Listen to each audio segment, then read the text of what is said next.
Welcome to Noir Street, a channel where every story carries a mystery or something even darker. Our community may be small, so please subscribe to the channel. Give this video a like and tell us in the comments which part of the world you're watching from. Now let's begin the story. Chapter 1. Snow and Brass the pocket watch lay half, buried in the snow like it had surrendered. Its face was cracked, its hands frozen at 11:13. I brought it to Wolfe, still cold enough to bite.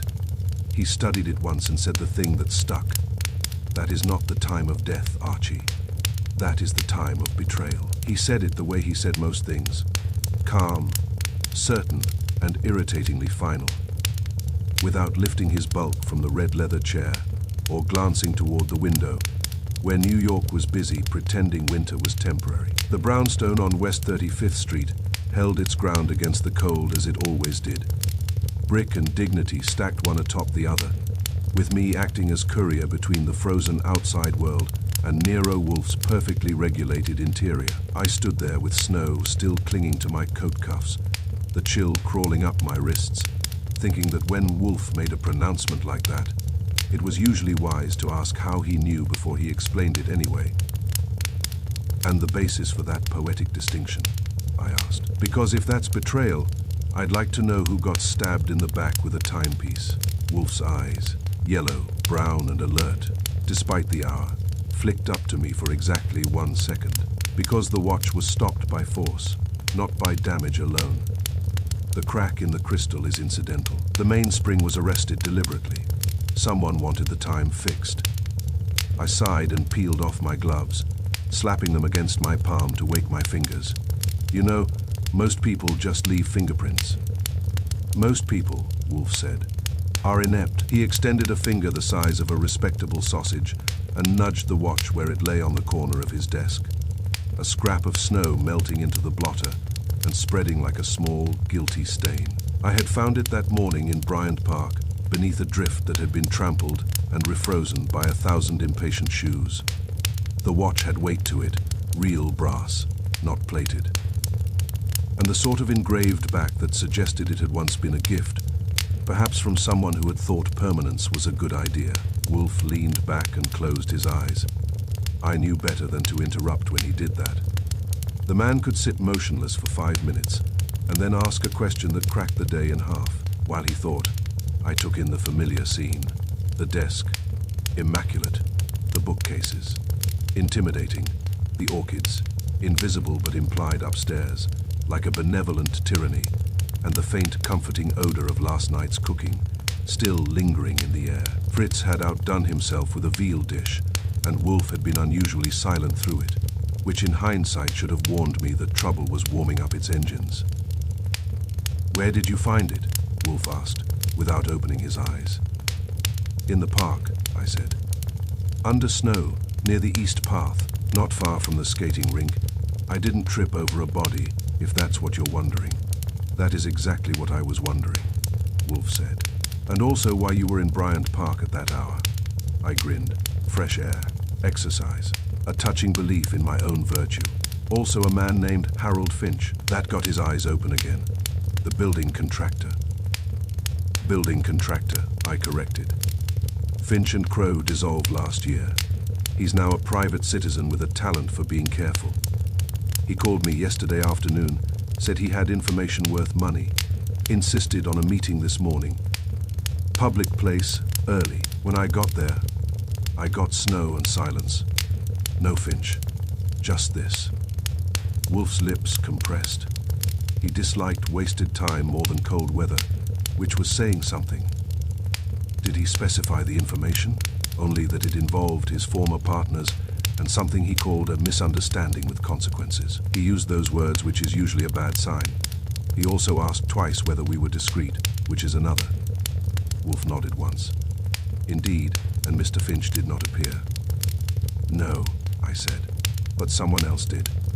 A uniformed officer who wanted to know why I was poking at the snow with my shoe. And you told him that I'd dropped a glove, I said, which I then found. I didn't mention the watch. Wolfe grunted approval. Wise the police will come soon enough. He was right.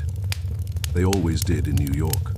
trouble had a way of following brass objects, nervous men, and detectives with poor circulation. I was about to ask what made the watch important enough to merit the betrayal remark when the doorbell rang, sharp and insistent, the sound echoing up the stairwell like a challenge.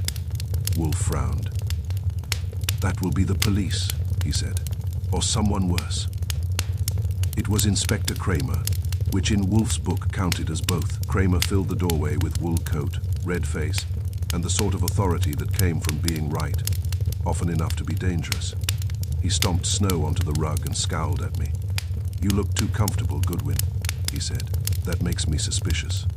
"Morning to you too," I said. "Coffee?" "I've had coffee," he growled. "What I want is an explanation." Wolfe waved him to a chair. "Sit down, Inspector. If you remain standing, you will agitate yourself." Kramer ignored the chair and glared at the desk. His eyes landed on the pocket watch. "That wouldn't be." "It would," I said. "Found it this morning." Kramer swore briefly and efficiently. "We've got a missing person report on Harold Finch. Wife filed it at 8:30, says he left the house before dawn to meet someone. You wouldn't know anything about that, would you?" Wolfe folded his hands. "Mr. Goodwin was to meet him." Kramer swung on me. "You didn't think to tell us." "I didn't think I had anything to tell," I said. "No body, no crime. Just a watch with bad timing."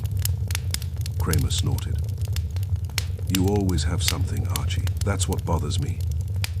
Wolfe cleared his throat, a sound like furniture shifting its weight. "Inspector, the watch is significant. It was deliberately stopped at 11:13. That time will recur." Kramer stared at him. "You get that from looking at it?" "Yes." Kramer turned to me. "Does he always do this?" "Yes," I said. "And he's usually right, which is worse." Kramer picked up the watch, turned it over, and frowned at the engraving. "2H, if in trust, C. Calder," I said. "A former partner and the man behind Calder Industries. Still very much in business, last I heard. Brass fittings, big government contracts, a knack for smiling while he counts." Kramer's jaw tightened. "You telling me this is about a business deal?" "I'm telling you," Wolfe said, "that it is about loyalty and its absence." Kramer put the watch down like it might bite him. "We'll take it," he said. Wolfe's eyes hardened. "Number." The word hung there, heavy and unmovable. The way Wolfe could make a single syllable weigh more than a warrant. "Don't start," Kramer said. "That watch is evidence." "It is a clue," Wolfe replied. "And until you have a crime, Inspector, you have no claim. You may, of course, attempt to confiscate it. I will then instruct my lawyer to be tedious." Kramer glared, then exhaled, steam practically rising from his collar. "Damn you. All right, keep it, but I want to know what you find out, and I want to know fast." "You will," Wolfe said, "provided you listen." Kramer looked at me. "Keep him honest." I gave him my most innocent smile. "I'll try." After he left, Wolfe sat in silence for a long moment, his fingers steepled, his gaze fixed not on the watch but on some invisible point beyond it. Outside, a truck backfired, and the city absorbed the noise without comment. Finally, Wolfe spoke. "We will begin with Mr. Calder." "Interview?" I asked. "Observation," Wolfe corrected. "You will go to his office. You will not accuse. You will listen, and you will look at the clocks." I blinked. The clocks. Yes, men who stop time are often obsessed with it. They surround themselves with reminders, or they remove them. I picked up the watch, feeling its cold seep through my palm again, and slipped it into my pocket. "And if I find Mr. Vane?" Wolfe's gaze softened. "Just a fraction. Then the betrayal was incomplete. But I do not expect that." I left the brownstone with Wolfe's words echoing behind me, and the snow easing up, just enough to make the sidewalks slick and treacherous. The city was awake now, taxis hissing, pedestrians hunched, everyone moving with purpose because standing still in winter was an invitation to misery. Calder's office was downtown, glass and brass and money polished to a shine.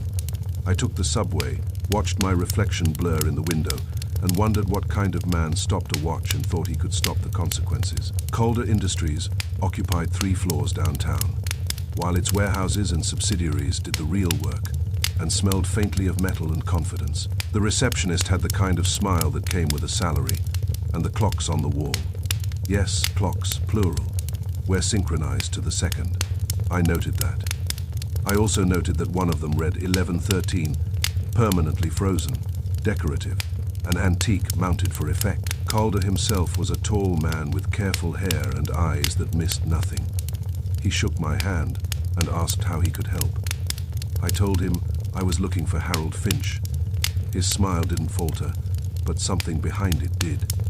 I haven't seen Harold in months, he said. We parted ways. Yet you gave him a watch, I said lightly. His eyes flicked to my pocket, then back to my face. Did I? Engraved, I said, in trust. That did it. Not much. Just a tightening around the mouth. The kind that comes from remembering something you'd rather forget. He leaned back and glanced at the clocks. All of them were running now. I don't know what game you're playing, he said, but I suggest you play it elsewhere. I smiled. That's the plan. Back on the street. The snow started again, light and deceptive. New York went on about its business, unaware that somewhere beneath its careful schedules and brass fixtures, someone had decided that 11:13 would be remembered, and that Nero Wolfe would not forget. Chapter 2. The man who didn't come home. The watch belonged to Harold Finch, a building contractor who failed to return home 3 nights ago. His wife said he never went anywhere without it. The police called it a disappearance, light on facts and heavy on hope. Wolfe called it something colder. Men don't vanish, he said. They are removed. He made the statement at 11:15 in the morning, which I noticed only because irony has a way of sharpening details. The pocket watch lay between us on his desk, newly cleaned by Fritz, but no less accusing, its brass dulled by age, its hands still locked at 11:13, like a decision that refused reconsideration. Finch, not Vane. That correction had come courtesy of a police file Inspector Kramer released to me with the enthusiasm of a man surrendering a tooth. Harold Finch, age 50, 3, building contractor, mid-level commercial work, reliable credit, steady marriage, no criminal record, no history of gambling, drinking, or dramatic gestures. In short, the kind of man whose absence causes more discomfort than alarm. Wolfe had listened while I read the file aloud, eyes half closed, fingers steepled against his midsection, absorbing facts the way he absorbed most things, without comment, without visible effort, and with an unsettling sense that he was filing them away in some private cabinet where everything eventually clicked. Harold Finch, Wolfe said at last. And not Harold Vane. Interesting. You don't sound surprised, I said. I am not, Wolfe replied. Finch was nervous. Finch was careless. Nervous men anticipate danger. Careless men trust routine. I leaned back in the chair opposite him, stretching my legs, which had earned it. Finch's wife says he wore the watch every day for 20 years. Wedding present from a business partner. That partner was Calder, Wolfe finished. Which establishes continuity, also sentiment. Both are exploitable. Mrs. Finch lived in a narrow brick house in Queens that had been kept in careful repair for decades. The kind of place that didn't advertise prosperity but took pride in endurance. The living room smelled faintly of lemon polish and old upholstery. There were framed photographs everywhere. Weddings, graduations, a fishing trip in happier weather, each one a small argument against the idea that Harold Finch had simply walked away from his life. She was a small woman with steady grey eyes and hands that shook only when she thought no one was looking. I'd spent over an hour with her the previous evening, listening to a story she clearly knew by heart, because she'd told it to herself 100 times already. Each repetition, an attempt to adjust the ending. Harold Finch left the house at 7:30 Monday night. He said he had a meeting. He wore his good coat and his watch. He did not say where he was going because he usually didn't. Contracting work had taught him discretion. He kissed her on the cheek, promised not to be late, and closed the door behind him with the same care he always used. She waited until midnight before calling the police, because hope is stubborn and marriage trains it well. Did he have enemies? I asked Wolfe now. Everyone has enemies, Wolfe said. Most are trivial. Some are patient. The patient ones are dangerous. The police think he walked away, I said. Financial trouble. Construction hasn't been kind to small contractors lately. Did he take money? Wolfe asked. No, I said. Bank accounts untouched. Wallet left behind. Clothes still in the closet. Toothbrush still damp. Wolfe snorted softly. A man who abandons his toothbrush is either insane or dead, and insanity rarely arrives without prior notice. Kramer will love that. I do not care, Wolfe said. That, as usual, was true. Wolfe cared about logic, orchids, and meals, in that precise hierarchy, and the rest of the world was expected to adapt. Fritz entered with coffee, moving with the quiet efficiency of a man who considered noise a moral failing. He placed the cups just so aligned with the desk blotter and cast the watch a brief, disapproving glance, as if it were an uncouth visitor. Thank you, Fritz, Wolfe said. We are discussing a missing man. Fritz nodded gravely. Missing men often turn up, he said. Yes, Wolfe replied. Usually somewhere inconvenient, after Fritz withdrew. Wolfe picked up the watch again, turning it slowly, letting the light catch the scratched brass. You said Mrs. Finch insisted he never went anywhere without this. She was emphatic, I said. Said he once went back inside during a thunderstorm because he'd forgotten it. Said it made him feel anchored, like he knew where he was in the day. Wolfe's lips pursed. Then he did not leave it accidentally. Someone ensured it was found. Why? I asked. To inform, Wolfe said. Or to boast. Or to test whether we were paying attention. I drank my coffee. The police found no blood, no witnesses, no abandoned car. Finch took a cab, according to the doorman at the building he left from. He was renovating offices there. The doorman remembers him because Finch tipped badly. Of course he did, Wolfe murmured. Parsimony is often misinterpreted as dishonesty. Where did the cab take him? No one knows, I said. The cab driver hasn't been located. Wolfe's eyes opened fully. That is significant. Because cab drivers are notoriously elusive, because they are numerous, Wolfe said, and difficult to erase casually. A man who vanishes another man must be efficient. He fell silent, thinking again, and I let him, when Wolfe thought. The room seemed to contract around him, as if even the walls were listening for instructions. Finally, he spoke. You will return to Mrs. Finch. Again, I said. She's barely holding together. Yes, Wolfe said. Grief alters memory. Also, she has not told you everything. I raised an eyebrow. You know that how? She gave you certainty, Wolfe replied.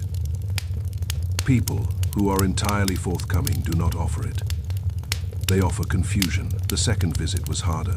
Mrs. Finch answered the door with eyes that had been crying too long, and a voice carefully trained to stay level. She invited me in, offered tea I declined, and sat across from me at the kitchen table like someone bracing for impact. You didn't tell me about the brass, I said gently. Her fingers tightened on the mug. I didn't think it mattered. It does, I said.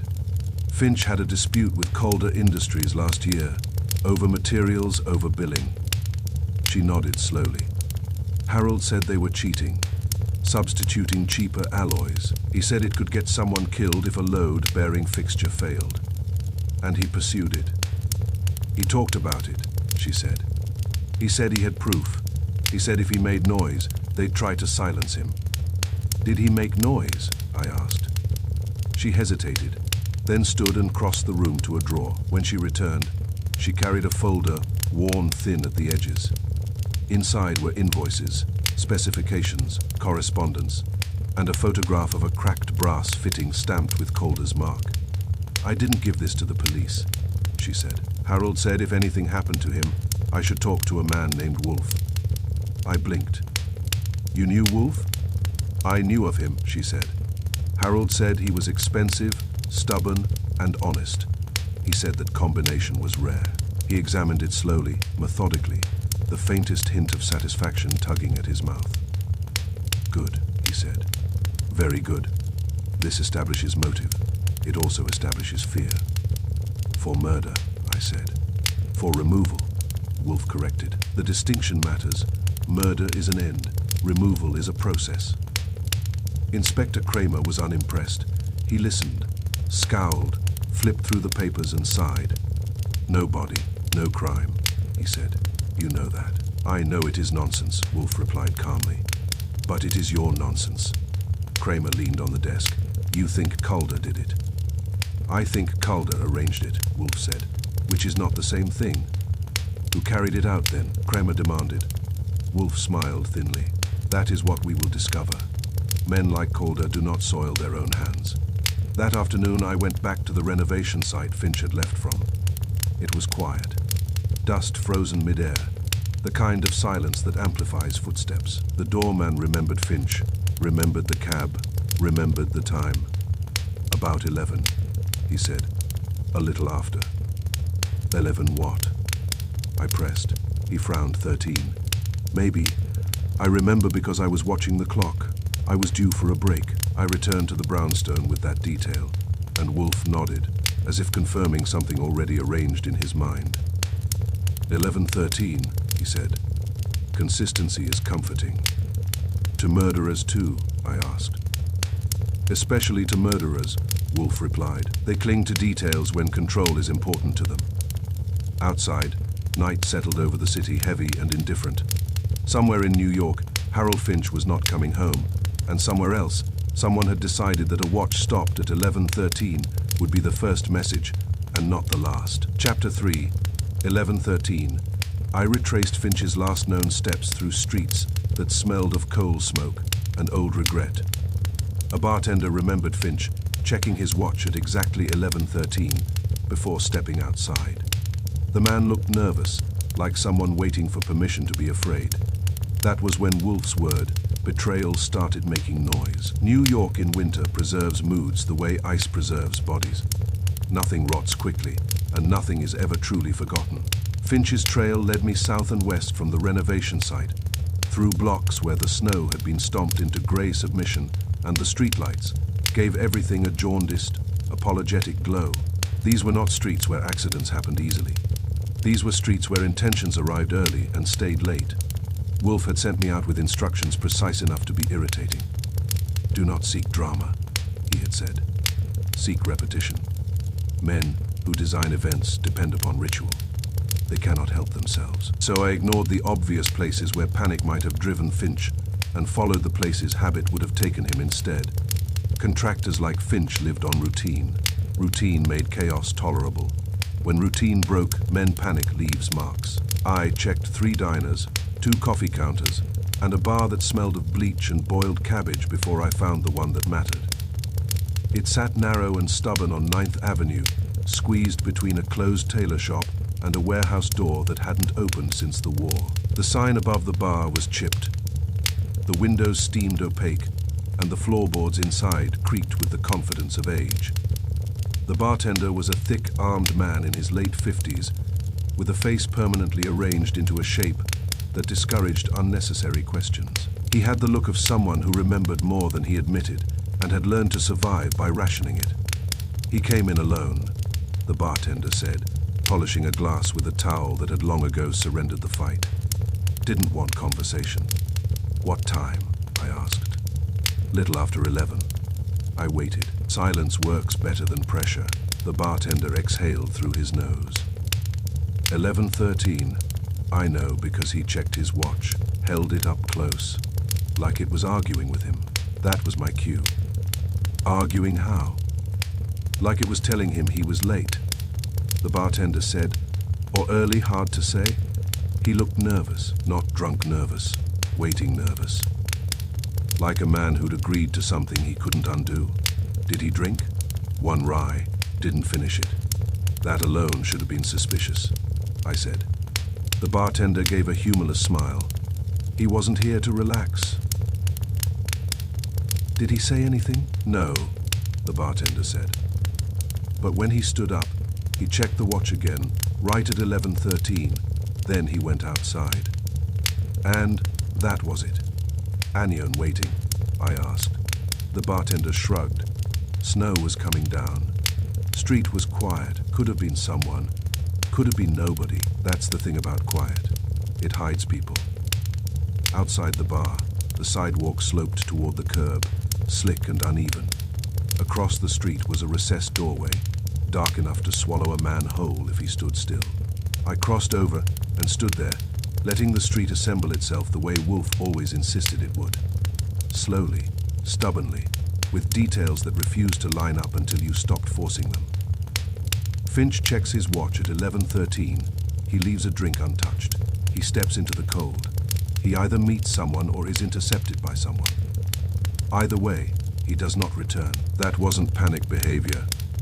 That was compliance. Back at the brownstone, Wolfe listened to my report without interruption. His fingers steepled, his expression unreadable. When I finished, he nodded once. 11:13, he said. Again, either Finch had a punctual streak, I said, or someone else did. Someone else, Wolfe said. Finch was responding, not initiating. You think he knew what was coming? I think he suspected, Wolfe replied. Enough to be afraid, not enough to resist. That tracked. Finch had been a man who trusted documentation, contracts, and reason. Men like that believed truth was armor. They rarely noticed how thin it was until it cracked. The next piece was the cab. Finch had entered one after leaving the bar, according to the bartender and a man who swept the sidewalk nearby. Cabs leave paper trails even when drivers don't want to be found. After a careful expenditure of Wolfe's money and my charm, which Wolfe insisted were distinct resources, I got a name, Leo Martin, licensed driver, night shift. No fixed address, which was not unusual. No working phone number, which was his last logged fare that night, was at 11:27. Pickup near 9th Avenue. Destination listed as Warehouse District. Which warehouse? When I brought it back. No idea, I said. That covers about half the city. But the time is precise, Wolfe said. Of course it is, I replied. Everything else about this case is sloppy except the clock. Wolfe's eyes narrowed slightly. That suggests a division of labor. One man plans, another executes. I spent the rest of the afternoon chasing Martin's shadow, taxi garages, dispatch offices, greasy diners where drivers congregated between shifts. Nobody had seen him since Tuesday morning. His cab had been returned to the garage clean, too clean. The back seat smelled faintly of disinfectant and something sharper underneath it. That bothered me, accidental disappearances. Leave debris, deliberate ones erase it. That night, Wolfe summoned Inspector Kramer again. Kramer arrived, irritated, and left aggravated. You're chasing symbols, Kramer said. Watches, times, it's thin.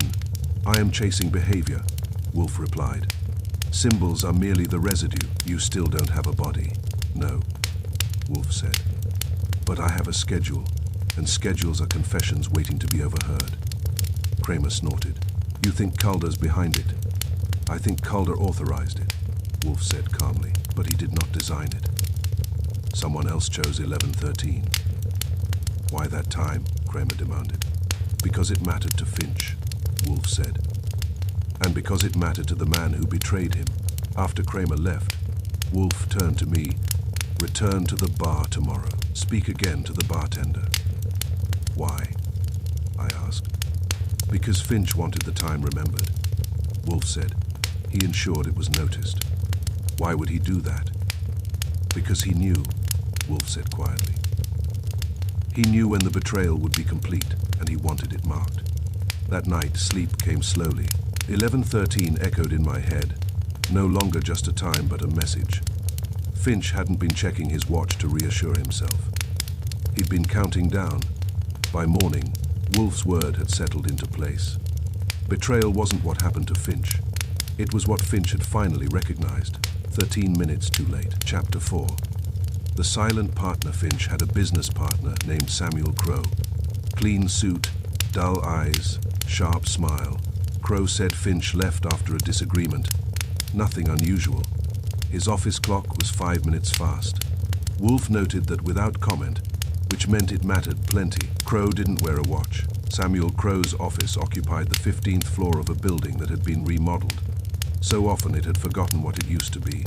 The lobby was marble and glass, bright enough to discourage lingering, and the air smelled faintly of disinfectant and ambition. Nothing about the place invited comfort. Everything about it suggested efficiency, the kind that eliminated inconvenience before it could speak up.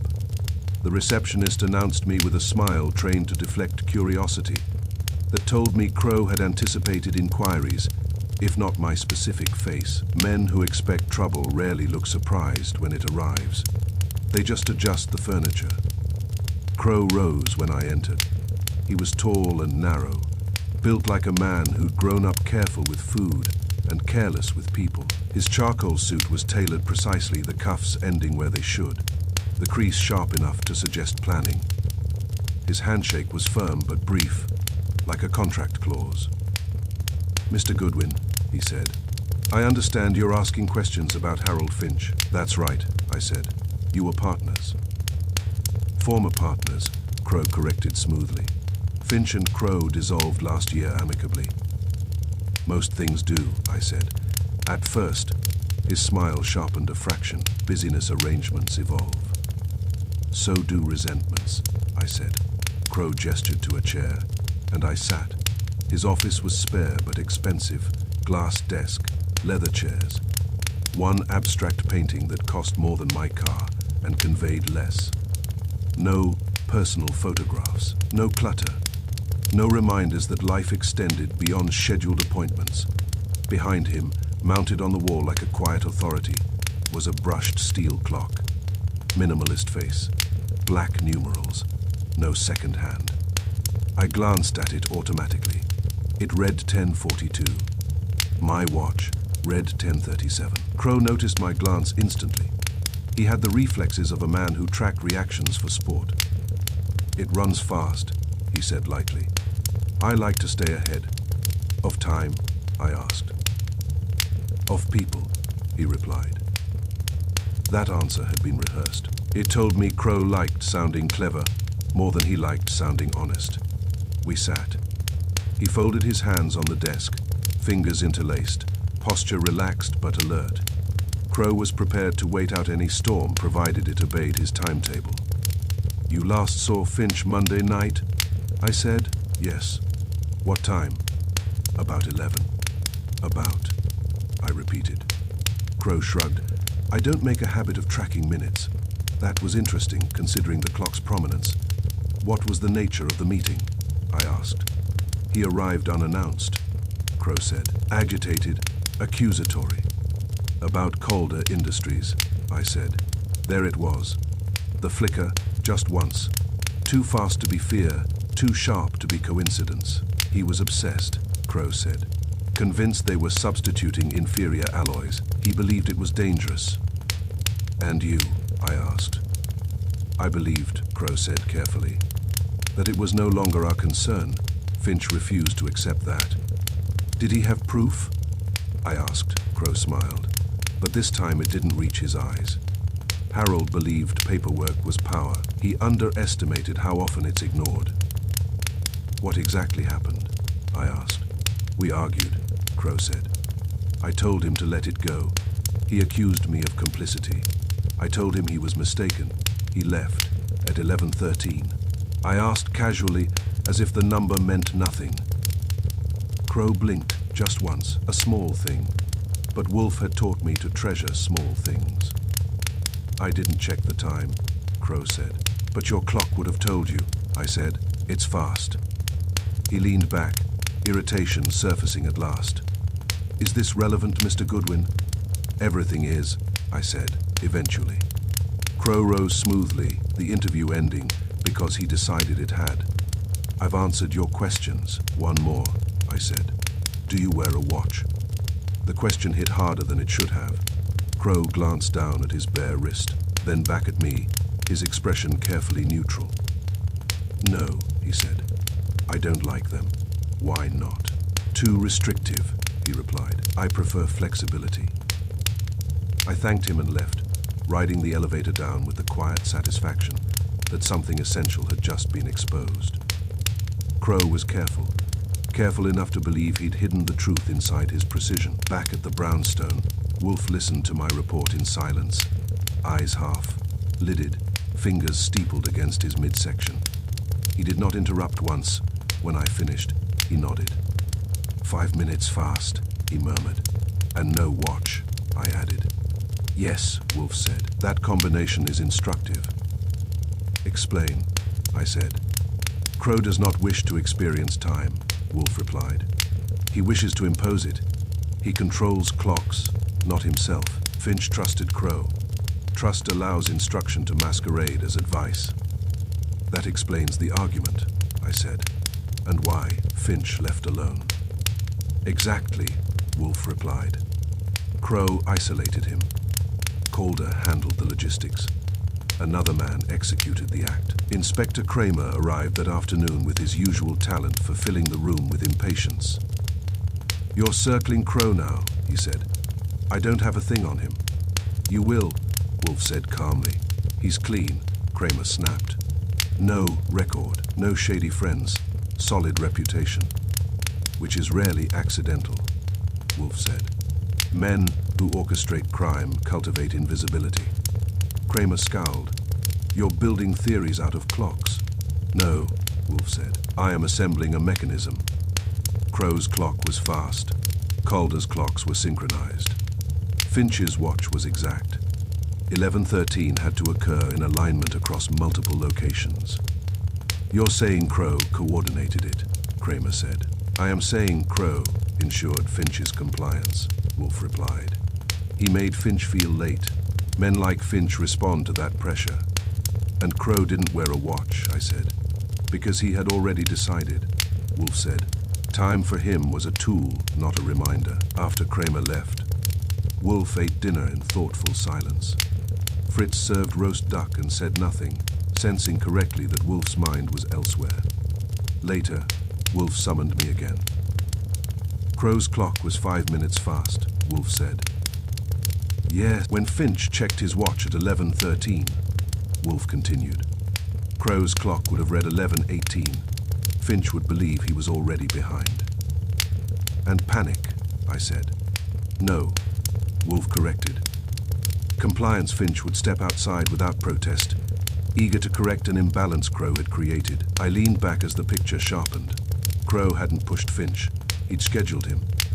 Outside, the city kept ticking, trains running, lights changing, clocks disagreeing by margins no one questioned. Somewhere in that machinery, Samuel Crow believed refusing to wear a watch meant freedom. Nero Wolfe knew it meant guilt, and that time, however manipulated, always corrected itself in the end. Chapter 5. The alley behind Mercer Street, snow, hides things if you let it. Behind Mercer Street, I found scuffed footprints and a smear of rust, dark ice, no body. But the ground remembered one. A torn glove lay nearby, monogrammed with Finch's initials. Someone wanted the watch found, but not the rest of him. Mercer Street runs just far enough off the city's main arteries to escape casual attention. It's a street that minds its business, which is another way of saying it has learned what not to notice. The storefronts close early, the warehouses keep irregular hours, and the streetlights hum as if they're tired of illuminating the same compromises night after night. Snow lasts longer there. It settles instead of fleeing, and when it settles, it listens. Wolfe had sent me with a single sentence that sounded offhand but wasn't. "Find where time stopped mattering." That was Wolfe's way of saying find where intention replaced accident. He could have said alley, but Wolfe rarely chose the obvious word when the precise one carried more weight. The cab record put Finch somewhere west of Broadway, dumped unceremoniously into the category of warehouse district, which is the city's favorite way of admitting it has no interest in details. But Finch's work history narrowed it further. Over the last 6 months, he had supervised 3 renovations within 4 blocks of Mercer Street. Routine again, ritual again. Finch's life had been a series of loops. and someone had cut one of them cleanly. The alley sat between two brick buildings, with backs like hunched shoulders, their walls scarred by decades of soot, leaks, and neglect. A fire escape zigzagged downward like a ladder designed by a pessimist. Snow had drifted unevenly, piled high in corners, pressed thin and glassy in the center where feet had passed. I stood at the mouth of the alley for a full minute before stepping in, letting my eyes adjust and my instincts start their slow, unglamorous arithmetic. Footprints came first. Not fresh, but not old enough to be meaningless. The snow had fallen since, but not heavily. 3 sets, maybe 4. One set showed hesitation, short steps, uneven spacing, toes angled slightly inward. Finch, I guessed.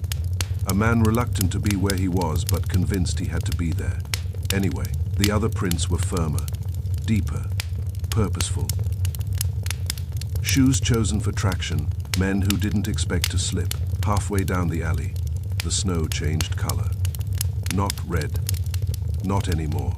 Rust, dark, diluted, absorbed, blood that had been there long enough to surrender its drama, but not its truth. I crouched and touched it with a gloved finger, feeling the hardness beneath. Frozen solid, preserved like a memory no one wanted to revisit. No body. That absence was loud. A few feet away, caught against the base of a rusted fire escape ladder, lay a glove, brown leather, quality but worn, torn at the seam. The kind of tear that comes from sudden pressure, not age. I picked it up carefully and turned it inside out. HF, the initials, stared back at me with all the subtlety of a confession. Harold Finch had been here. He had not left willingly. I stood there longer than necessary, reconstructing the moment the way Wolfe had trained me to do. Without melodrama, without sympathy, just sequence. Finch arrives, anxious, but not panicked. He's probably been told, this is a conversation, not a confrontation. He steps into the alley because it's private, quiet, controlled. Words are exchanged, perhaps reassurance first, perhaps a reminder of trust. Finch resists verbally. He always did, according to his wife. But he wasn't a fighter. Then violence, quick, efficient. Enough to incapacitate, not enough to advertise. Finch goes down, blood hits snow. Someone kneels. One of the deeper footprints shows it. The watch is removed carefully, not ripped away. Unfastened. The body is lifted or dragged. The glove tears because Finch makes one last, useless attempt to hold onto something solid. The alley remembers all of that. The city pretends it doesn't. I photographed everything, measured distances, noted angles. There was no shell casing, no weapon left behind, no careless cigarette butt. Whoever had done this understood what not to leave almost as well as what to plant. Because this scene had been edited, the watch had been meant to surface in Bryant Park. Clean, symbolic, public. The glove had not. The glove was an error. Errors are the only places truth relaxes its guard. I left the alley the way I'd entered, quietly, without announcing discovery. Drama is for people who want applause. Whoever had arranged this wanted acknowledgement, not noise. Back at the brownstone, Wolfe listened while I laid it out. He did not interrupt. He never interrupted when the facts finally aligned into something worth respecting. His eyes stayed closed, his hands steepled, his breathing slow and even. No body, he said when I finished. No, I agreed. But enough blood to make optimism irresponsible. Yes, Wolfe said, enough to establish force, not enough to establish death. You think Finch was moved alive, I said. I think Finch was removed alive, Wolfe corrected. That alley was not the end. It was a demonstration. I handed him the glove. Wolfe examined it briefly, turning it once, then set it beside the watch on his desk. Brass and leather, time and effort, 2 artifacts, both speaking different dialects of the same language. 2 objects intended to be found, Wolfe said. One more than the other, I said. They meant us to find the watch. They didn't mean to leave the glove. Accidents are revealing. Wolfe said, intentions are cautious. Inspector Kramer arrived within the hour, propelled by my call, and the rare promise of something tangible. He took in the glove, the photographs, the measurements, his face tightening with each new detail. "This changes things," he said. "Yes," Wolfe replied calmly. "Now you have violence." "No body," Kramer said automatically. "But blood," Wolfe said, "and orchestration and removal." Kramer rubbed his face. "All right, we'll canvass Mercer Street warehouses, trucks, cold storage facilities." "It's especially cold storage," Wolfe said. Kramer paused. "Why especially?" "Because snow preserves," Wolfe said. "And men who think about time understand preservation." That landed. Kramer nodded once and left with more purpose than he'd arrived with. Afterward, Wolfe leaned back and closed his eyes. He stayed that way long enough for me to wonder if dinner was about to become a casualty of logic. "They wanted the watch found," I said eventually. "Yes," Wolfe replied. "But not Finch." "Not yet," Wolfe said. "Or not intact." I didn't like that distinction. "You think he's still alive?" "I think," Wolfe said carefully, "that Finch was useful longer than he was dangerous. Men like Calder and Crow do not discard leverage until it stops yielding." That settled badly. Outside, the city went on pretending alleys were empty and snow was innocent. Somewhere nearby, close enough to smell cold metal and disinfectant, there was a place where time was being measured very carefully. No clocks, no watches, just intervals. And Nero Wolfe, sitting comfortably in his chair with the artifacts of betrayal laid out before him, had begun counting down in his own way, patiently, methodically. And without mercy, Chapter 6, Wolfe doesn't like coincidences. Wolfe reconstructed the night, using nothing but words and silence. Finch met someone he trusted, someone who knew his habits. The watch was dropped on purpose, timed like a signal. "A clock stops when its owner realizes he's been sold," Wolfe said. "Not when he dies." He said it after dinner, which meant it mattered. Wolfe's mind worked best when it was properly fed. And Fritz's trout had been excellent. Delicate, confident, requiring no apology. Coffee followed. Dark and exact. And then the brownstone settled into its evening hush. Outside, the city rattled on, but inside Wolfe's office the silence thickened until it became a tool. Wolfe leaned back in his chair, hands folded on his abdomen, eyes half closed. The pocket watch and Finch's torn glove lay side by side on the desk, arranged with the precision Wolfe applied to everything that deserved respect. He had placed them himself, adjusting their distance by fractions until they satisfied him. Wolfe detested coincidence. He believed it was merely ignorance wearing a disguise. "Beggin' at the beginning," he said. I didn't open my mouth. Wolfe wasn't addressing me so much as announcing the start of a performance. When he reconstructed a crime, he didn't want interruption. He wanted gravity. Harold Finch, Wolfe said, was not impulsive. He was orderly, methodical. Men like that obey structure even when it harms them, especially when it harms them. He opened his eyes and looked at the watch, not with sentiment but with appraisal. Finch trusted Samuel Crow. That trust was cultivated over years. It did not vanish simply because their partnership ended. Crow understood Finch's dependence on schedules, deadlines, and punctuality. Therefore, Crow manipulated time. "You mean the fast clock," I said. "Yes," Wolfe replied. Crow's clock ran 5 minutes ahead. Finch believed he was behind. Anxiety was induced without overt threat. "This is a common and effective technique." Wolfe shifted slightly, the chair protesting under him. Crow unsettled Finch deliberately. Finch left Crow's office irritated, confused, eager to reassert control. He went to a familiar bar. Familiarity reassures men who have been destabilized. I nodded. That's when Finch started checking his watch. Repeatedly, Wolfe said. Not to reassure himself, but to confirm a deadline imposed by someone else. 11:13, I said. Yes, Wolfe replied. That time was not arbitrary. It was chosen because it could be remembered, repeated, and symbolized. Symbolized what? I asked. Compliance, Wolfe said. 11:13 was the moment Finch agreed, internally, to stop resisting. Wolfe closed his eyes again. reconstructing events the way a mathematician rebuilt a proof already solved. Finch left the bar, Wolfe said. He stepped outside at precisely the appointed time. He expected a meeting, perhaps a discussion, perhaps a negotiation. Finch still believed in processes. He believed he could talk. Instead, he was intercepted, I said. Yes, Wolfe replied. By a man he did not know. Acting on behalf of men, he did. The cab driver, I said. Or someone presenting himself as one, Wolfe said. The driver is not the origin of intent. He is a mechanism. Wolfe's eyes opened. Sharp now, fixed on me, Finch was taken to the alley behind Mercer Street. That location was selected for 3 reasons: isolation, access, and forgettability. Finch did not choose it. He was guided to it. The alley was the demonstration, I said.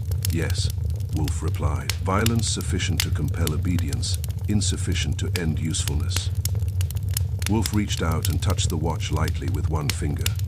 The watch was removed after Finch was subdued, but before he was transported. That moment, 11:13, was when Finch understood. Understood what, I asked, though I already knew. That the men he trusted had sold him, Wolfe said. Crow arranged the compliance. Calder authorized the removal. Finch realized the truth at the precise moment. Time stopped meaning what it used to. I leaned forward. Then why drop the watch? Because realization demands expression, Wolfe said. Finch could not speak.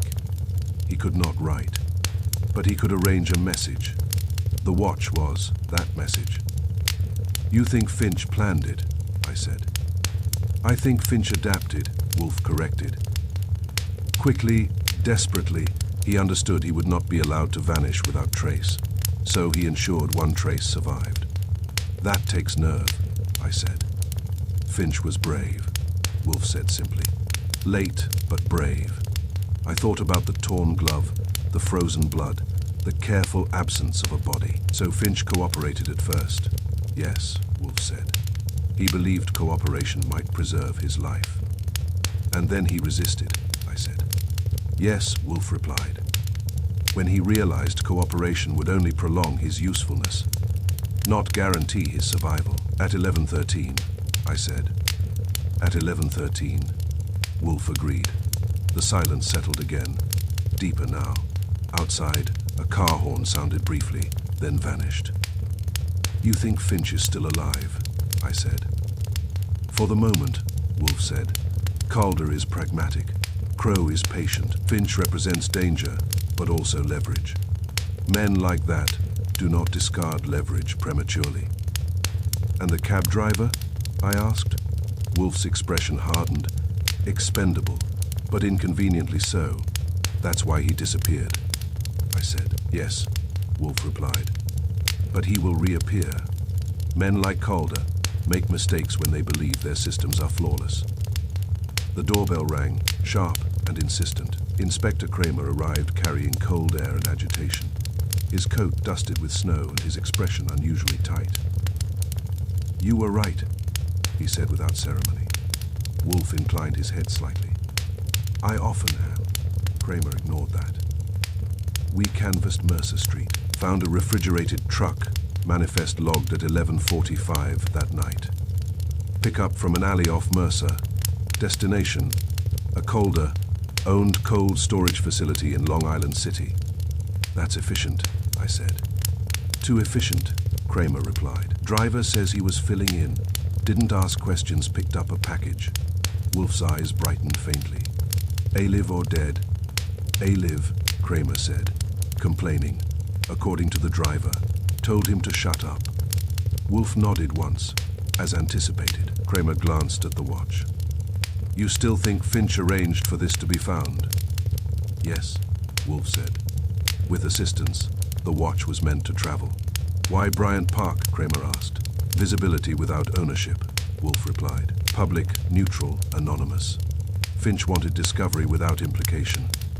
Kramer rubbed his jaw. You're telling me Finch planned part of his own abduction?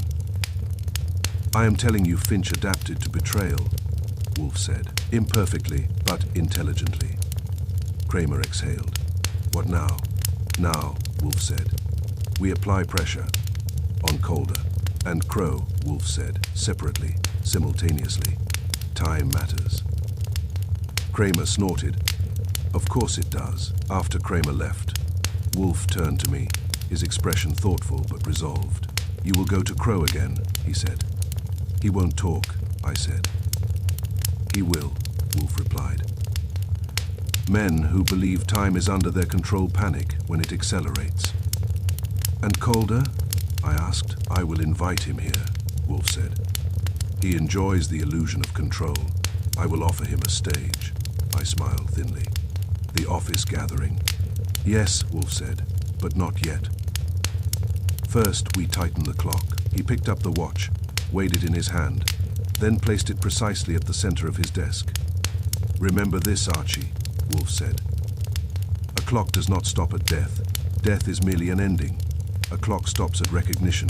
When a man understands he has been sold. Outside, the city ticked on, obedient and indifferent. Somewhere in Long Island City, Harold Finch waited in refrigerated silence, counting minutes without a watch. And Nero Wolfe, who disliked coincidences, distrusted mercy, and respected only necessary time, had finished reconstructing the night down to its most important second, 11:13, Chapter 7. The missing contract, a crucial contract, vanished from Finch's office the same night he did. It would have shifted control of the company entirely. Crow claimed ignorance, but ignorance sweats when questioned. The contract wasn't stolen, it was delayed. Someone needed Finch alive long enough to sign, and silent long enough not to speak. The contract announced itself by its absence, which was fitting. It was not missed immediately. Finch's office had been sealed by the police, inventoried, and then largely forgotten, as offices tend to be once the man who animated them is gone. Paper, after all, is patient. It waits for someone to notice what is missing, that someone was Ellen Price. She had been Finch's secretary for 14 years, which meant she knew where things lived and where they did not. She knew Finch's habits down to the level of which drawer he used when he was irritated, and which one when he was feeling vindicated. When she called me, her voice was controlled but urgent. The way voices get when they've already rehearsed panic and rejected it. There should be a folder, she said, and it isn't here. Finch's office was exactly as I remembered it from my earlier visit. Conservative furniture, clean lines, no clutter that didn't earn its keep. The filing cabinets were locked, but Price had keys. She opened the top drawer and pointed. Red tab, she said, legal amendments. The drawer contained everything except what she described. Contracts were there, meticulously labeled, some with sticky notes, bearing Finch's precise handwriting. But the red tab was gone, and the empty space it left behind was too neat to be accidental. When did you last see it? I asked. Friday, Price said. Finch told me not to log it yet. He said it wasn't ready. For what? I asked. She hesitated, then decided there was no point in holding back. For control. That got my attention. The contract, it turned out, was an amended control agreement. Finch had been drafting quietly for months. If executed, it would have shifted voting authority in their joint ventures, away from Calder Industries and into a newly structured entity controlled by Finch and Samuel Crow. Finch had insisted on safeguards, staged implementation, independent audits, and a clause requiring his continuing oversight. In other words, I said, the contract only works if Finch stays alive and involved. He thought Crow was manageable. Was Crow aware of the contract? I asked. She nodded. In principle. Not in detail, Harold said, once it was signed. Crow would be protected from Calder. He thought he was doing Crow a favor. I brought the information back to Wolfe, who absorbed it the way he absorbed everything important. Quietly, without visible enthusiasm. He didn't touch the watch or the glove while I spoke. He didn't need to, delayed. Wolfe said when I finished. Yes, I said. Not destroyed, not removed permanently, just missing. Because it is not yet useful, Wolfe said. Or because its execution has been interrupted. By Finch's disappearance, I said. By Finch's resistance, Wolfe corrected. The disappearance is a consequence, not a cause. Wolfe leaned back, eyes closing briefly. Crow's ignorance is selective. He does not deny the contract exists. He denies responsibility for its location. That is a strategic denial. So Crow wants it, I said. Yes, Wolfe replied, but not prematurely. A contract executed under duress invites scrutiny. Crow requires Finch alive, cooperative, and quiet. And Calder, I asked. Calder requires the contract neutralized, Wolfe said, but he also requires Finch silenced. Their objectives intersect temporarily. Long enough to hold Finch, I said. Precisely. Inspector Kramer took the news with less composure. He read the summary twice, swore once, and rubbed his temples like a man contemplating early retirement. So Finch disappears. A contract vanishes, and everyone pretends it's unrelated, he said. I hate paper crimes. You hate crimes that do not bleed, Wolfe said mildly. I hate crimes I can't threaten, Kramer snapped. You can threaten Crow, Wolfe said. But you must threaten the correct thing? Kramer looked at him. Which is? Exposure, Wolfe said. Force Crow to acknowledge the contract publicly. He will not tolerate uncertainty. That won't hold up in court, Kramer said. No, Wolfe agreed, but it will disturb his timing. Crow was disturbed when I saw him again. Not in any way he would recognize consciously, but in the way men grow rigid when they believe the room has begun moving without them. His office was unchanged.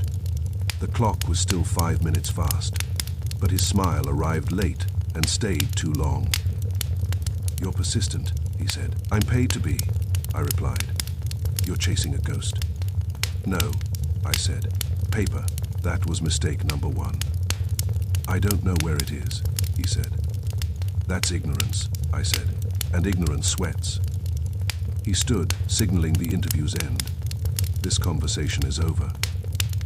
Not quite, I said, because Finch needed to be alive long enough to sign it. Crow froze, not theatrically, just long enough. You're assuming a great deal, he said carefully. I'm assuming you needed Finch cooperative, I said. Not dead, not vanished, just compliant. Crow's smile returned, brittle now. Speculation. So was setting your clock fast, I said. That one landed. His eyes flicked to the clock before he could stop them. I left before he recovered. Back at the brownstone, Wolfe listened, nodding slowly. The contract explains the delay, he said. It also explains Finch's continued survival. And his silence, I said. Yes, Wolfe replied. Finch is not being punished, he is being processed.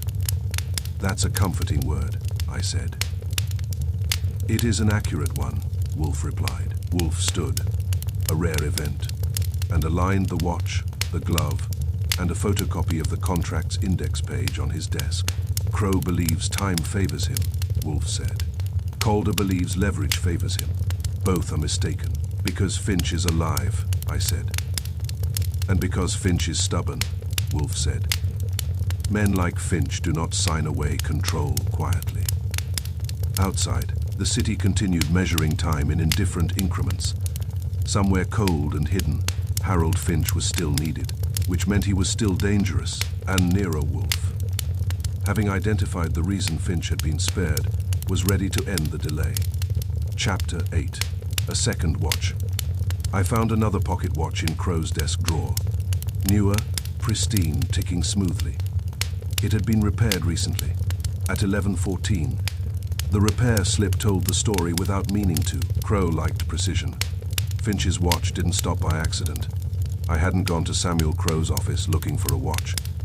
I had gone looking for something he believed too small to matter. Men like Crow guarded the obvious with care and neglected the incidental out of confidence, trusting that mastery of large systems excused casualness with details. Wolfe had sent me with one of his rare hints. Look for redundancy, he had said. Precise men duplicate what they value. Crow was out, which in itself was unusual enough to feel calculated. His receptionist recognized me, hesitated, then announced me anyway. That told me Crow had not instructed her to keep me out, only to slow me down if convenient. I told her I would wait. She told me Crow might not return today. I told her that was unfortunate, while she decided what to do with that. I noticed the cleaning cart parked just inside the hallway. The man pushing it wore the uniform of a company that specialized in being invisible. He wiped glass with professional boredom, glanced at me once, then looked away. I caught his eye again and smiled. People who clean offices learn early that politeness costs less than curiosity. "I'm here on Mr. Crow's behalf," I said quietly. "Legal matter." He shrugged, which in New York counts as permission. Crow's office looked exactly as it always had. Ordered, controlled, impersonal. The desk was aligned to the wall, the chairs squared, the abstract painting hanging precisely level. The clock on the wall was still 5 minutes fast, ticking with the smug confidence of a lie that had survived casual inspection. I didn't sit. I walked instead, letting my eyes travel before my hands did. Wolfe's voice hovered in my head, patient and disapproving. Sequence, Archie, not sensation. Crow's desk drawers were locked, but the key sat in a pen holder on the credenza, as if daring anyone to test whether it mattered. That alone was instructive. Men who hide everything are amateurs. Men who hide nothing believe they are untouchable. I unlocked the top drawer first, office supplies. Predictable, the second drawer held files, client correspondence, neatly labeled, chronological, scrubbed of emotion. The third drawer was shallow and heavier than it needed to be. Inside, resting in a felt-lined compartment, was the watch. It was beautiful in the way new things try very hard to look old, brushed, steel casing, clear crystal, crisp numerals without a single apology of wear. It ticked softly, confidently, a sound so calm, it felt personal. This watch wanted to be trusted. I picked it up and weighed it in my hand. It was heavier than Finch's watch, denser, as if it carried responsibility instead of memory. I checked the drawer again. No dust, no scratches. This watch had been handled recently. Under the felt lining was a small envelope. Inside was a repair slip from a watchmaker in Midtown, the kind that catered to men who disliked waiting and paid extra not to. The handwriting was neat, professional, indifferent. The date was recent, 2 days before Finch disappeared. The notation read, "Adjusted timing corrected. Final calibration, 11:14. I stood there for a full 10 seconds, listening to the watch tick in my hand. The sound suddenly louder than it had any right to be. 11:14, not 11:13. 1 minute later, that minute mattered. Crow would notice the slightest disturbance, and I wanted him comfortable until Wolfe decided discomfort was useful. On my way out, I passed the cleaning man again. He gave me a glance that suggested he'd seen nothing and intended to remember even less. I approved. Back at the brownstone, Wolfe received the information without visible reaction, which was how I knew it was significant. He listened with his eyes closed, fingertips pressed together, absorbing detail the way he absorbed everything else. Thoroughly and without haste, when I finished, he opened his eyes and allowed himself the smallest smile. "Excellent," he said. "That makes one of us," I said, because it unsettled me. "As it should," Wolfe replied. Crow did not replace Finch's watch. He replaced Finch's time. Unintentional, precise, and therefore reliable. "Explain the minute," I said. Wolfe leaned back, the chair protesting under his weight. "Crow required separation," he said.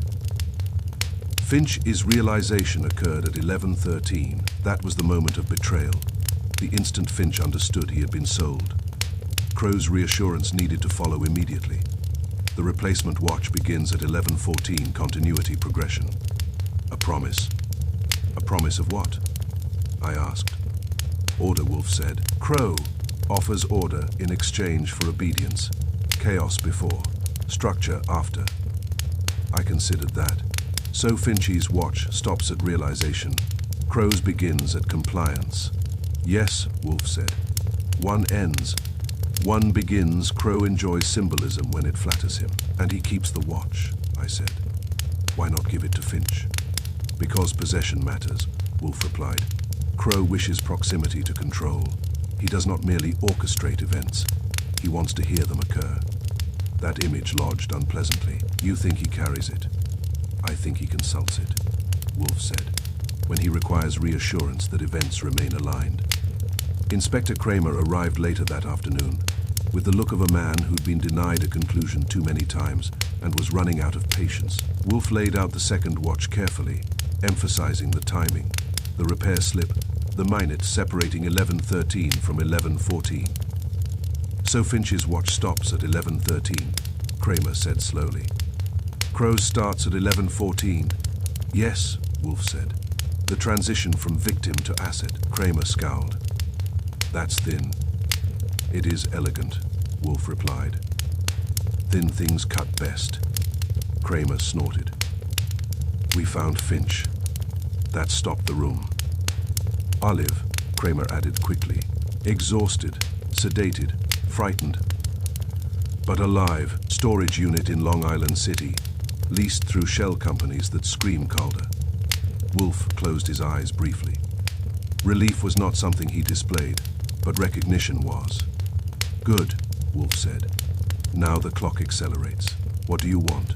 Kramer asked. I want Crow and Calder here, Wolfe said. Together. Kramer laughed without humor. They won't come. They will, Wolfe said calmly. Crow will come because he fears exposure. Calder will come because he believes intimidation remains effective. And Finch? Kramer asked. He will listen, Wolfe said. He has already spoken. I thought again about the second watch ticking patiently in Crow's desk drawer, marking minutes that belonged to someone else. Precision, Wolfe had said, leaves records, and records, once uncovered, have a habit of ending negotiations. Outside, the city continued its indifferent movement, clocks disagreeing by seconds, no one questioned. Somewhere in a felt, lined drawer, a pristine watch ticked past 11:14 again and again. But its usefulness, like Crow's confidence, was nearly exhausted. Nero Wolfe knew exactly what time it was. Chapter 9, where Finch waited. Finch wasn't dead when he hit the alley. He was moved, kept somewhere warm, pressured, and afraid. A storage loft near the river still smelled of disinfectant and panic. Rope marks don't lie. Finch had been there long enough to hope. Hope leaves residue. You can't always see it. But it settles into a room the way fear does. Into corners, into the air, into the habits of people who've waited too long for something to happen. When I stepped into the loft near the river, I felt it immediately. Not the dramatic kind of dread you get from dark basements and dripping pipes, but the quieter, steadier tension of a place where someone had been held just long enough to believe survival was still possible. The building sat 3 blocks from the water, anonymous brick with patched windows, and a loading dock scarred by decades of use. It had once stored textiles, then machine parts, then nothing at all. Calder Industries owned it through a subsidiary whose name sounded like a bookkeeping error. Inspector Kramer's people had already cleared the site, but they hadn't cleaned it. Police rarely do. They preserve absence instead. The loft was on the 2nd floor. The stairs creaked under my weight, each step echoing too clearly.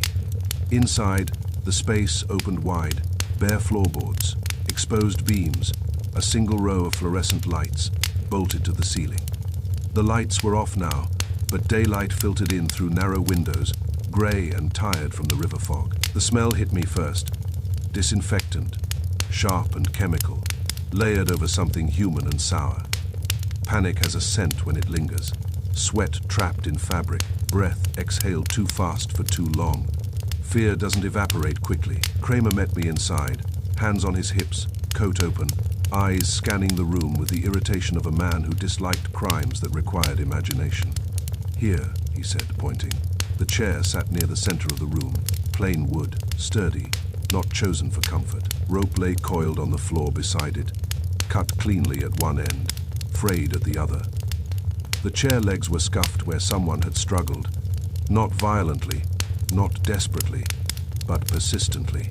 The kind of struggle that repeats itself when hope hasn't quite given up. Bindings, Kramer said. Wrists and ankles. Tight enough to discourage movement, loose enough not to bruise. Calder didn't want damage, I said. He wanted compliance. Kramer agreed. I walked around the chair slowly, noting details. A half-empty bottle of water on the floor, protein bar wrapper crumpled near the wall, a blanket folded once, carelessly, then discarded. Finch hadn't been starved. He'd been maintained, scheduled, I said. Of course, Kramer said. Everything with these guys is scheduled. There were marks on the floor, where shoes had paced, short strides uneven. Finch again, waiting leaves patterns. So does bargaining. How long? I asked. Kramer consulted his notes. At least 48 hours, maybe more. That's long enough, I said. For what? Kramer asked. For Finch to believe cooperation might end it, I said. And long enough to realize it wouldn't. I crouched near the wall and examined faint scratches in the paint. Fingernails. Not frantic, thoughtful. Finch had been counting something. Days, hours, promises. Crow came here, I said. Yes, Kramer said. At least once. Security camera across the street caught his car. And Calder. Twice, Kramer said. Didn't stay long. I straightened. Crow stayed longer. Yes, Kramer said. Long enough to talk. That fit Wolfe's reconstruction perfectly. Calder applied pressure. Crow applied persuasion. Finch was wedged between them. Not beaten, not tortured. Just systematically deprived of options. Back at the brownstone, Wolfe listened while I described the loft. He didn't interrupt. He rarely did when physical evidence confirmed his reasoning. When I finished, he nodded once. Hope, Wolfe said. That was your takeaway? I asked. Yes, Wolfe replied. They allowed Finch hope. That was their error. Because hope makes men resist? I asked. No, Wolfe said. Because hope makes men plan. I frowned. You think Finch did something while he was there? I am certain of it, Wolfe said. Finch is not passive. He is methodical. He would have tested boundaries. Like the watch, I said. Yes, Wolfe replied. And perhaps more. I thought again of the scratches on the wall, the measured pacing, the careful maintenance of Finch's condition. They didn't rush him, I said.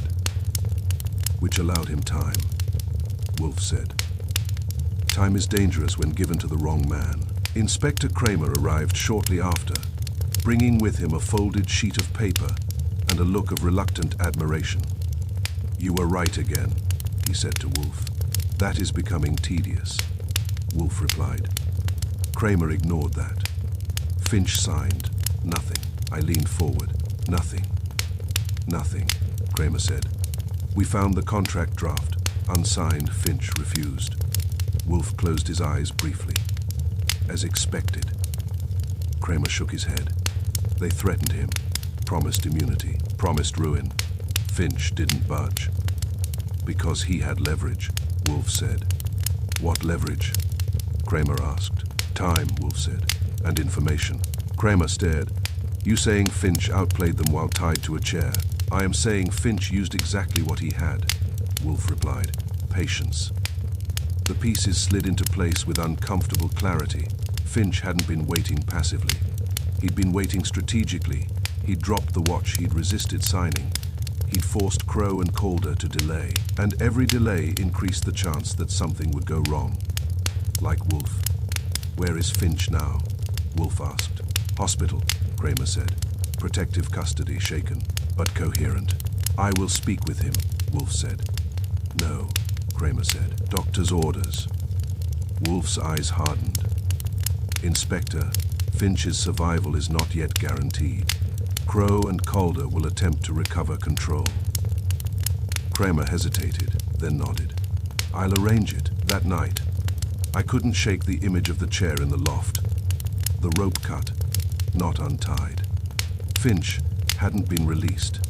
He'd been taken out of the equation abruptly, probably when Calder realized the game was slipping.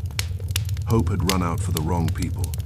By morning, Wolfe had everything he needed.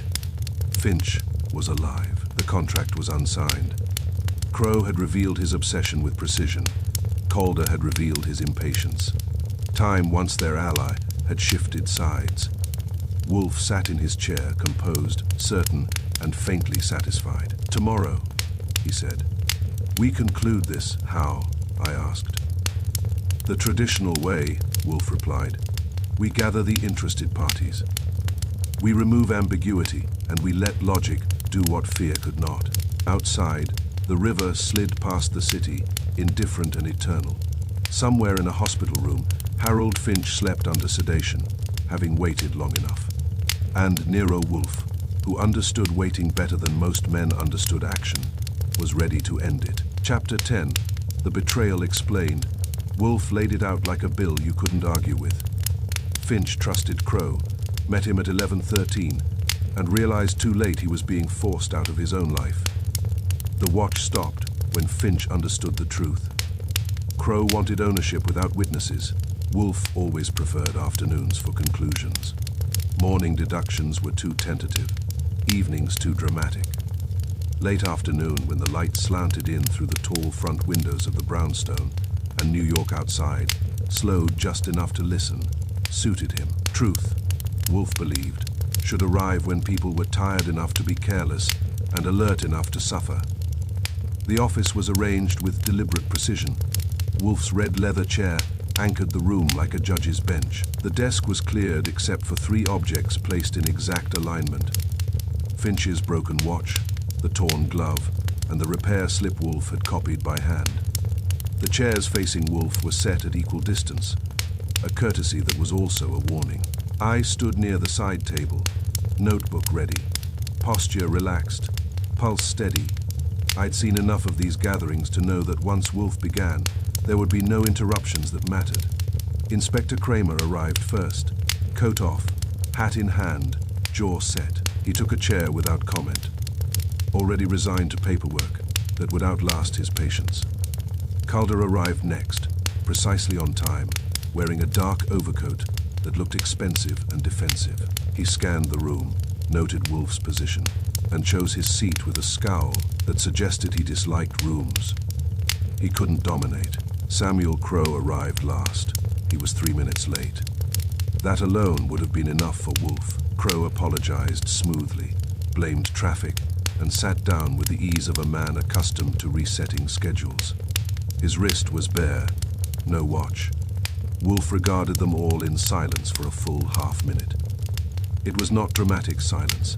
It was procedural, like a pause before a verdict. No one spoke. Even Calder seemed to sense that words would only worsen things. "Gentlemen," Wolfe said at last, his voice calm, precise, and unyielding. "We are here to discuss a misunderstanding that culminated at precisely 11:13. Crow's eyes flicked involuntarily toward the desk. Calder's jaw tightened. "Harold Finch is alive," Wolfe continued.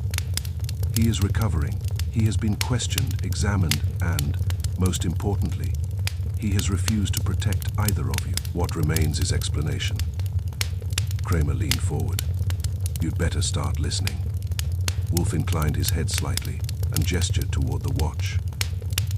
"This watch," Wolfe said, "did not stop because its owner died. It stopped because its owner understood. That distinction governs everything that followed." He let that settle. "Harold Finch trusted Samuel Crow," Wolfe said. "That trust was cultivated patiently and exploited meticulously. Mr. Crow understood Finch's dependence on routine, punctuality, and sequence. Therefore, Mr. Crow manipulated time." "That's nonsense," Crow said tightly. Wolfe raised one finger. "You will speak later, Mr. Crow, if it remains necessary." Crow closed his mouth. Mr. Crow set his office clock 5 minutes fast. Wolfe went on. "Finch believed himself perpetually late. Perpetually behind anxiety was induced without overt threat. Finch left that office unsettled and eager to correct what he believed was his own failure." Wolfe's gaze moved briefly to me, then back to the others. "Finch went to a familiar bar," Wolfe said. There he checked his watch repeatedly, not for comfort, for confirmation. 11:13 was the time imposed upon him. At that moment, Finch stepped outside expecting conversation, perhaps reassurance, perhaps negotiation. Instead, Wolfe continued, he was guided into an alley behind Mercer Street and subdued. Violence occurred. Controlled, economical, sufficient to compel obedience. Finch was not killed. He was removed. Calder shifted. You can't prove. Yes, Wolfe said mildly. I can. Delivery manifests, cold storage leases, and the lingering aroma of disinfectant are persuasive. Kremer smiled thinly. Wolfe placed the torn glove beside the watch. Finch was transported alive to a storage loft owned indirectly by Calder Industries, Wolfe said. There he was restrained, maintained, and pressured. He was allowed food, water, and hope. Crow frowned. Hope? Yes, Wolfe replied. That was your error. Wolfe turned slightly, addressing both men now. A contract existed, Wolfe said. An amended control agreement. Its execution would have shifted authority away from Calder and consolidated it under Finch and Crow. The contract vanished the same night Finch did, not because it was stolen, but because it was incomplete. Crow's face remained composed, but a faint sheen had appeared on his forehead. You required Finch alive to sign, Wolfe said, and silent until he did. Mr. Calder required Finch neutralized, your interests aligned temporarily. That's not illegal, Crow said. No, Wolfe agreed, but kidnapping is. Wolfe produced the repair slip and placed it carefully between the watch and the glove. This, Wolfe said, belongs to a second pocket watch found in Mr. Crow's possession, new pristine, recently repaired and calibrated at 11:14. The silence tightened. 11:14, Wolfe repeated. 1 minute after Finch's watch stopped, Calder stared at Crow. Kramer's eyebrows rose. Finch's watch stopped at realization, Wolfe said. At the moment he understood he had been sold. Mr. Crow's watch began at compliance. One ends, one begins. Symbolism matters to men who believe themselves precise. Crow stood abruptly. This is ridiculous. Wolfe did not raise his voice. Sit down. Crow hesitated. Kramer rose halfway from his chair. You heard him. Crow sat. You believed control could be transferred quietly if time were managed correctly. You were mistaken. Wolfe folded his hands. Finch resisted. He dropped the watch deliberately. He refused to sign. He delayed, and delay is fatal to men who depend on sequence. Calder slammed a hand on the chair arm. You think you've won? No, Wolfe said. I think you've lost. Kramer stood fully now. Samuel Crow, Victor Calder, you are under arrest for conspiracy kidnapping, coercion, and obstruction. My men are waiting. Crow's shoulders sagged, the precision finally draining out of him. Calder's face hardened, then emptied. As they were led out, Wolfe leaned back in his chair, the matter already concluded in his mind. The watch stopped, Wolfe said quietly, when Harold Finch understood the truth. Not when he was threatened, not when he was removed, but when betrayal became undeniable.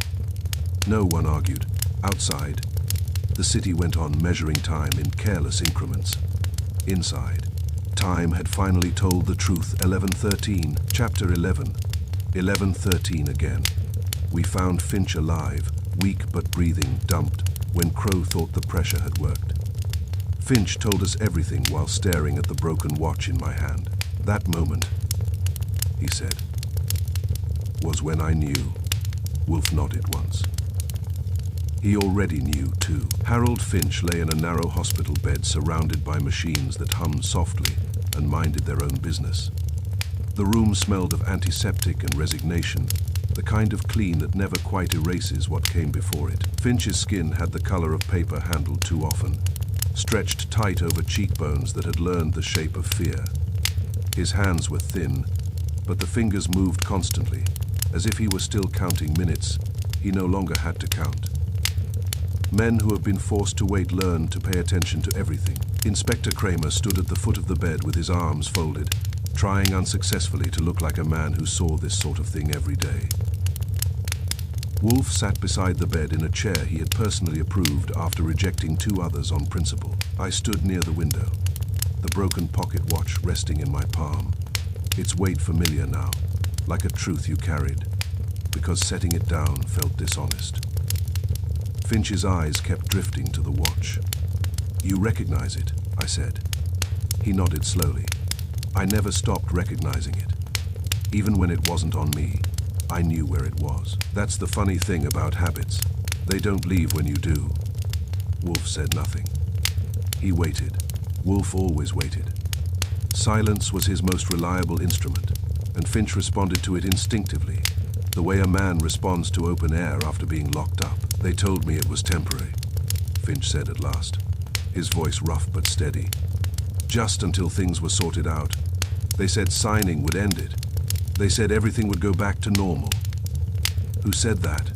Kramer asked. Crow, Finch said. Mostly Crow. Calder didn't bother pretending. Calder talked about consequences. Crow talked about solutions. Calder wanted me afraid. Crow wanted me reasonable. Wolfe inclined his head slightly. A division of labor. Finch looked at him. You're Wolfe. Yes. You already know most of this. Yes, Wolfe replied. Finch exhaled slowly. Good. Then I don't have to convince you. That's a relief. He shifted slightly, wincing, then settled again. It started in Crow's office. I went there angry. I left, off balance. His clock was fast. I didn't notice it consciously, but it worked. I felt late, rushed, like I was already failing to keep up. Wolfe's eyes narrowed a fraction, not in surprise, but in confirmation. I went to the bar, Finch continued. The same place I always went when I needed to think without people asking questions. I kept checking my watch because Crow had told me someone would meet me. Someone who could help straighten things out quietly. At 11:13, I said. Yes, Finch said immediately. Exactly, he said, if I wanted this resolved cleanly. I needed to be outside at 11:13.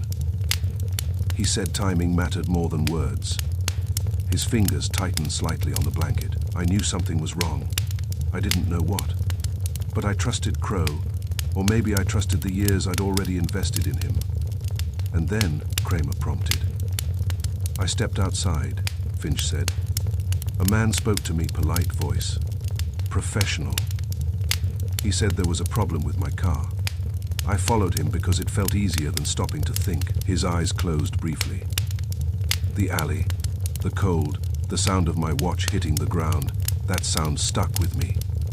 That was deliberate, Wolfe asked. Finch opened his eyes and looked directly at the watch in my hand. Yes, he said. It was the only thing I could think of.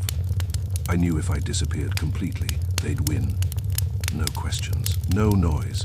I needed something to say I'd been there. That moment, Finch said quietly, was when I knew, when I understood Crow wasn't trying to help me. He was managing me. Wolfe nodded once. 11:13, Finch went on. That was when it stopped being business. That was when it became betrayal. Everything before that could still be explained away. After that, there were no explanations left. Kramer shifted his weight. They restrained you, yes, Finch said, but not brutally. They wanted me able to sign, able to read, able to think. They weren't angry. That was the worst part. They fed you, I said. Yes, on schedule. Water, food, even a blanket. They wanted me cooperative, not broken. They allowed you hope, Wolfe said. Finch looked at him sharply. Yes, and that was their mistake.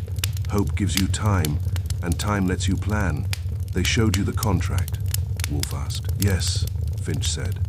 Unsigned, clean, waiting. Crow talked about how elegant it was. Calder talked about how inevitable it was.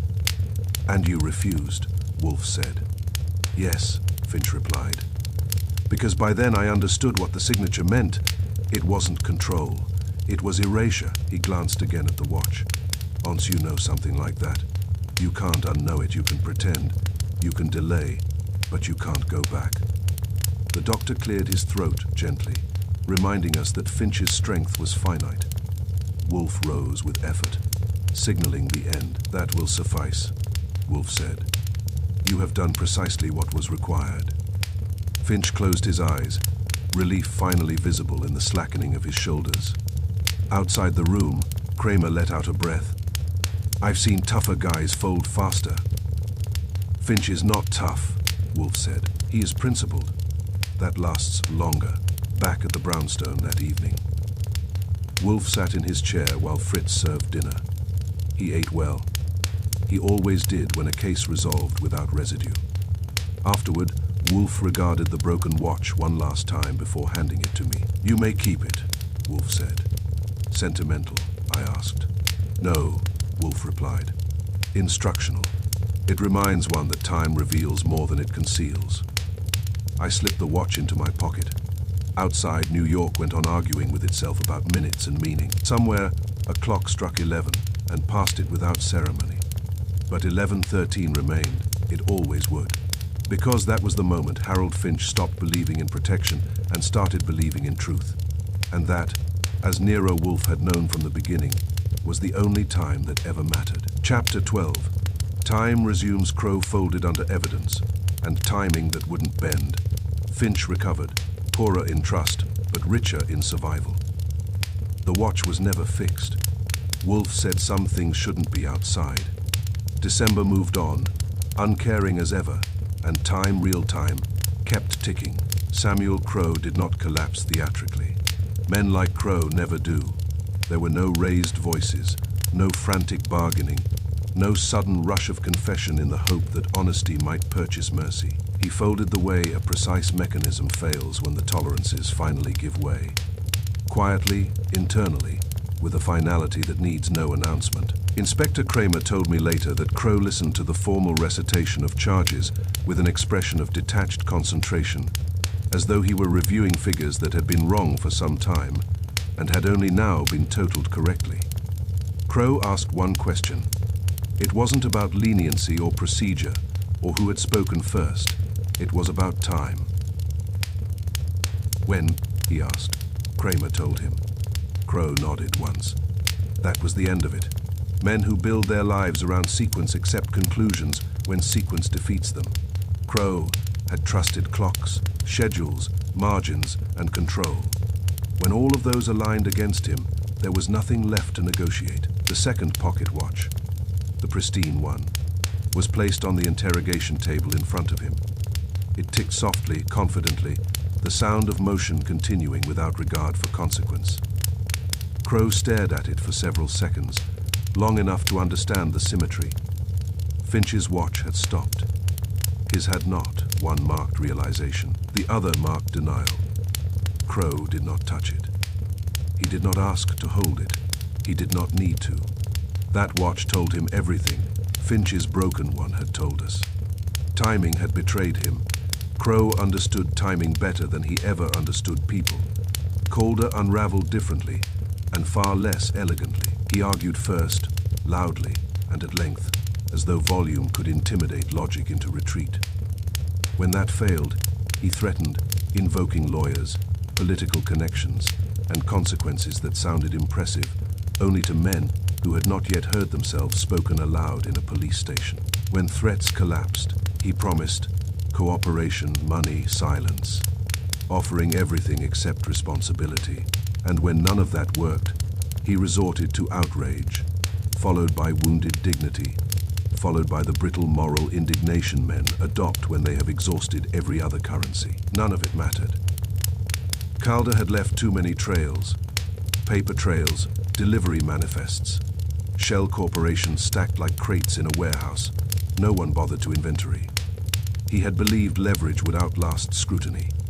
It never does. It only delays it, and delay is not immunity. It is merely borrowed time with interest accumulating quietly in the background. By the time arraignments were scheduled, the city had already begun to lose interest. New York absorbs scandal the way it absorbs snow, briefly, unevenly, and without sentiment. Headlines fade. Names shrink to typeface and then disappear. Stories are replaced by newer ones with sharper edges and fresher outrage. Men who believed themselves indispensable discover, often too late, that they were merely inconvenient. Harold Finch remained in the hospital for 2 weeks. The doctors insisted. Wolfe approved. Finch needed time to recover without being asked to justify his survival to anyone who believed explanations were owed. Recovery, Wolfe said, was not a democratic process. It required privacy, patience, and the absence of persuasion. I visited Finch once, alone, no police officers outside the door. No lawyers hovering in corridors, no notebook, just the watch. The room was brighter than it had been before, sunlight slanting in through the window in a way that suggested the city was, for once, not in a hurry. Finch looked better. Still thin, still pale, but anchored again in his body, as if the idea of himself had finally caught up with the flesh. His hands no longer twitched, his eyes no longer tracked, every sound as if waiting for instruction. "You kept it," he said, nodding toward my pocket. "Yes," I said. "Wolfe said I could." Finch smiled faintly. "He's right. Some things shouldn't be repaired." I took the watch out and placed it on the bedside table between us. Finch did not touch it. He didn't need to. He had lived inside it long enough to know exactly what it meant. We talked about nothing important. The weather, his wife's cooking, which he missed more than he admitted, the view of the river when the fog lifted in the mornings, the ordinary things people talk about when the extraordinary has already happened and left its mark conversation as recovery, not interrogation. When I stood to leave, Finch said one thing that stayed with me. "I used to think being careful meant being safe," he said. "Now I think it just means being slower to notice danger." There wasn't an argument for that. There wasn't even a rebuttal. It was simply true, back at the brownstone. Wolfe was waiting, as if he always knew precisely when conversations ended elsewhere. He sat in his chair, book open but unread, eyes alert and thoughtful. Fritz moved quietly in the background, restoring the house to its proper order, as if order itself were a form of reassurance. "Finch will recover," Wolfe said. "Yes. He will not be the same," Wolfe added. "No," I agreed. Wolfe nodded. "That is unavoidable. Survival is rarely generous. It takes payment in advance and collects interest afterward," I asked. "He will endure prison poorly," Wolfe said. "Men who measure time obsessively do not adapt well when they are no longer permitted to manage it." "And Calder? Calder will be replaced," Wolfe said. "Men like Calder always are. Institutions do not mourn them, they merely adjust." I took the broken watch out once more and set it on the desk between us. The cracked crystal caught the light. The hands remained frozen, unmoved, indifferent to the world that continued without them. "You really don't think it should be fixed?" I asked. Wolfe regarded it without touching it. "Number it has fulfilled its function." "That function being?" I asked. "Witness," Wolfe said. That was the end of it. Wolfe returned to his book. Fritz announced dinner. The brownstone resumed its rhythms. The clink of silverware, the low murmur of the house, settling back into itself. The quiet authority of routine restored. Wolfe ate well. He always did when a case resolved cleanly, without loose threads tugging at his patience. Outside, December continued without concern. Snow fell, melted, refroze, and was pushed aside by impatient boots. Traffic lights changed on schedule. Trains ran late and then caught up. Clocks disagreed by seconds. No one noticed. Schedules shifted. Appointments were missed, rescheduled, forgiven. Time, real time, moved forward without symbolism or ceremony. The watch never ticked again, and that was as it should be, because some moments are meant to stop, not to be repaired, not to be smoothed over, not to be explained away, but to remain exactly where they belong. 11:13 had done its work. Time had resumed.